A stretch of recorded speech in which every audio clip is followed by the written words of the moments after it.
నిక్షింతగా అతని హృదయంపై వాలిపోతూ, నేను నిన్ను ప్రేమిస్తున్నాను Sai. I love you. Do you love మీ అని అడిగింది ప్రేమగా. నో. ఆమె మెడ వెనకగా చెయ్యి పోనించి తన లిప్స్కి దగ్గరగా తెచ్చుకుని, I want you only you అంటూ ఇంటెన్స్డ్ లుక్తో షార్ప్గా చూశాడు. ఆ చూపులకు బిడియంగా చూస్తూ మూతి ముడిచింది.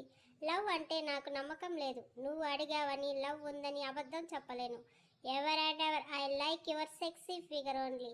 తనదైన యాటిట్యూడ్తో చెప్పి ఆమె పై పెదవిని ఫోర్స్గా లాక్కొని ఇద్దరి పెదవులు లాక్ చేశాడు. అతని చేతిలో ఆమె చిట్టి నడుం చిక్కుకోగా ఆమె చేతులు అతని మెడ చుట్టూ చేరాయి. లిప్స్ని డీప్గా కిస్ చేస్తూ ఊపిరి ఆడనివ్వకుండా లీక్ చేస్తున్నాడు. అతని జుట్టులోకి చేరిన వేళ్లను లాక్ చేసి మత్తుగా మూలిగింది. ఆమె నడుముని లైట్గా ప్రెస్ చేశాడు. గట్టిగా కళ్ళు మూసేసి ఊపిరి అందక అవస్థ పడుతోంది. చేతిని డ్రెస్ నుంచి లోపలికి పోనించి సాఫ్ట్గా స్మూత్గా తగిలిన నడుము మడతని సవరిస్తూ చిన్నగా గిల్లాడు. ఇక తన పని అయిపోయిందని అతన్ని వదలమన్నట్టుగా తన చిట్టి పిడికిలతో చిన్నగా వీపును తట్టింది. ఆమె చేతులు రెండు బంధించి బెడ్ మీద చేర్చుతూ పైన చేరాడు. బుగ్గల్లో వెచ్చని ఆవిరి పొగలు వస్తుంటే బెరుగ్గా అతన్ని చూసింది. ఆ కళ్ళలో కోరిక లేదు కానీ ఇంకా ఏదో తెలుసుకోవాలన్న సీరియస్నెస్ మాత్రం తెలుస్తుంది ఆమెకి. ఒక్కసారిగా ఆమెకి రాజేంద్ర గారి బెదిరింపు గుర్తొచ్చి సాయికి చెప్తే అన్న ఆలోచన వచ్చింది.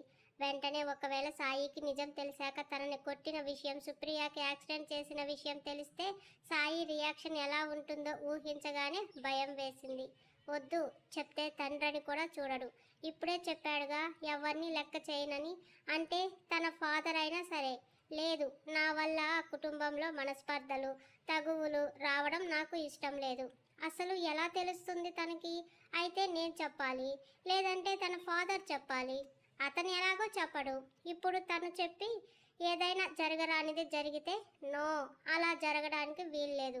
నన్నే కదా అన్నారు. కొడుకు విషయంలో ఆయనకి ఉన్న ఆశలు తీరలేదని బాధతోనే కదా నన్ను అన్నారు. పర్వాలేదు, నేను భరిస్తాను. కానీ నా వల్ల ఇద్దరు గొడవ పట్టడం నేను భరించలేను అని ఆలోచిస్తున్న శైలు మెడ మీద వెచ్చని ముద్దులు కురిపిస్తున్న సాయి పెదవుల స్పర్శకి లోకంలోకి వచ్చింది శైలజ. అతను అంత ప్రేమగా ఇస్తున్న ముద్దుని కూడా ఆస్వాదించలేకపోతున్నందుకు బాధగా ఉన్న తమ పెళ్లి జరిగి నెల రోజులు అయ్యింది అన్న హ్యాపీ న్యూస్ గుర్తొచ్చి చిరునవ్వుతో చూసింది. మెడ దాటి కంఠం మీదుగా వస్తున్న సాయి పెదవుల తాకిడికి కంగారుగా పైకి లేచింది. నొసలు చిట్లించి చూశాడు. అతని చూపుకి బెదురుతూ, అది ఇప్పుడే ఇదంతా వద్దు అంది.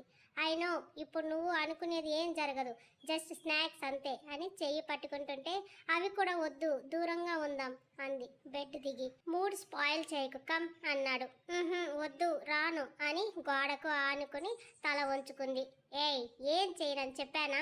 దానికి ఇంకా చాలా టైం ఉంది అని సీరియస్గా అంటుంటే ఎంత టైం అంది చిన్నగా. నీకు ఎంత టైం కావాలి? గడ్డం కింద చెయ్యి పెట్టుకొని ఆరాగా అడిగాడు. శైలు సీరియస్గా లెక్కలేసి ఇంకో 3 to 4 years టైం అయితే సరిపోతుంది అంది కూల్గా. అరే, అదేంటి అంత తక్కువ టైం చెప్పావు? నేను ఇంకా ఏ 10 yearsనో అడుగుతావు అనుకున్నాను అన్నాడు వ్యంగ్యంగా. మూతిని 3 వంకర్లు తిప్పింది. ఇంకో 1 year తర్వాత నువ్వు ఆగమన్నా ఆగను, కానీ పోయి డ్రెస్ చేంజ్ చేసుకుని వచ్చి డిన్నర్ చేయి, లేట్ అయింది అంటూ తన ల్యాపీ తీశాడు. అతడు దూరం పాటిస్తానని హామీ ఇవ్వడంతో ఆకలైతే లేదు, కానీ మనసులో భారం అంతా పోవడంతో బ్యాగ్ నుంచి తన నార్మల్ డ్రెస్ తీసుకొని వాష్రూమ్ కోసం చుట్టూ చూసింది. సైడ్ ఉన్న డోర్ చూపించాడు. వెళ్ళింది. 10 minutesకి ఫ్రెష్ అయి మొహం తుడుచుకుంటూ వచ్చింది. నిద్ర వస్తుంటే ఎక్కడ పడుకోవాలా అని చూస్తుంటే డిన్నర్ అన్నాడు. వద్దంటున్నా వదలలేదు తినే వరకు. 5 minutesలో కంప్లీట్ చేసి కేక్ చూసి సాయికి తినిపించి విష్ చేయలేదని గుర్తొచ్చి వెళ్ళింది కేక్తో. వర్క్ చేస్తున్నాడు సీరియస్గా. సాయి నోటికి కేక్ అందిస్తుండగా చూశాడు. నాకు తినిపించావు, నువ్వు తినలేదు అంది మోహం చిన్నబుచ్చుకుంటూ. ఐ హేట్ కేక్ అన్నాడు. కొంచెమే కదా అంది అలిగినట్టుగా. కొంచెమైనా సరే, నా అలవాట్లు నేను మార్చుకోను అన్నాడు. ఇందాక నో లవ్ అన్నాడని గుర్తొచ్చి, అవును, నీకు లవ్ అంటే ఇష్టం లేదు ఎందుకని అని అడిగింది. లవ్ అంటే అన్నాడు. అని వింతగా మొహం పెట్టి ప్రేమ అంది. అచ్చా అని. అదే, ఆ ప్రేమ అంటే ఏంటి? దానికి మీనింగ్ చెప్పు అన్నాడు వర్క్ చేసుకుంటూనే. కీబోర్డ్ మీద వేగంగా కదులుతున్న వేళ్ళు షార్ప్గా చూస్తున్న అతని కళ్ళు చూస్తూ, నా కోసం నీ స్టేటస్ కూడా వదిలేసి ఆ పల్లెటూరుకి వచ్చావు కదా, అదే ప్రేమంటే. నీ గురించి తప్ప ఇంకెవ్వరి గురించి ఆలోచించని నువ్వు నా ఫ్యామిలీ కోసం ఆలోచిస్తున్నావు చూడు, అది ప్రేమ. నా ఇష్టంతో పని లేకుండానే ఎన్నోసార్లు పెళ్లికి ముందు కిస్ చేసి రూడ్గా బిహేవ్ చేసిన నువ్వు ఇప్పుడు పెళ్ళై కూడా దూరంగా ఉన్నావు చూడు, దీని పేరు కూడా ప్రేమనే. ప్రేమకు డెఫినిషన్ లేదు, అది వ్యక్తపరిచే మార్గాలు మాత్రం చాలా ఉన్నాయి అంది శైలు. బట్ అతనికి అవన్నీ ఎక్కడా ఎక్కడం లేదు. నారింజ రంగు చుడిదార్లో నిమ్మ పండులా మెరిసిపోతున్న ఆమె పైన చున్నీ కూడా లేకుండా మెడలో తాళితో టెంప్టింగ్గా కనబడుతుంటే వర్క్ పక్కన పెట్టి నుదురు రబ్ చేసుకుంటూ చూశాడు.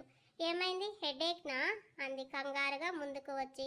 తలపై చెయ్యి వేసి ఫ్రెష్ అయి రావడంతో మంచి అరోమా వస్తూ కాస్త నెక్కు కిందకు జారడంతో అతని కంటికి ఆమె యవ్వనగిరిలో అందం కనువిందు చేస్తుంటే కంట్రోల్ తప్పి నెక్స్ట్ సెకండ్ ఆమె గుండెకు మోహం అదుముకున్నాడు. గతుక్కుమంది ఆమె. మెత్తని శరీర స్పర్శకి అలాగే కాసేపు ఉండిపోయి కాస్త రిలాక్స్ అవుతూ తలెత్తి చూశాడు. ఇంకా అదే ఫ్రీజింగ్ ఫేస్తో ఉంది. 5 నిమిషాల తర్వాత అలాగే ఉండి తన ఫీలింగ్స్ని కంట్రోల్ చేసుకుని తర్వాత తనని వదిలాడు. సాయి తనని తాను కంట్రోల్ చేసుకోవడం చూస్తూ ఏం చేయాలో తెలియక మౌనంగా కిందకు చూస్తూ ఉండగా ఆమె చేతిలో కేక్ మీద క్రీమ్ తీసి బుగ్గకు రాశాడు. చిరు కోపంగా తనని చూస్తూ ఇప్పుడే వాష్ చేసుకున్నాను అని మళ్ళీ వెళ్తుంటే ఆపేసి తన లిప్స్తో లీక్ చేయడం మొదలుపెట్టాడు. మృదువైన అతని వెట్ లిప్స్ తనని తడిపేస్తుంటే బెడ్ ఎడ్జ్ గట్టిగా పట్టుకుంది. వెనక్కి తనని వాలుస్తూ మెడను చుంబించి కిందకు జరిగి డ్రెస్ తప్పించి నాభిని ముద్దాడాడు. సాయి అంది చాలా చిన్నగా. ఆమె నునుపాటి గులాబీ లాంటి నాభిని ఎంగిలితో అభిషేకిస్తూ 4 years టైం కావాలా బేబీ అన్నాడు రొమాంటిక్గా.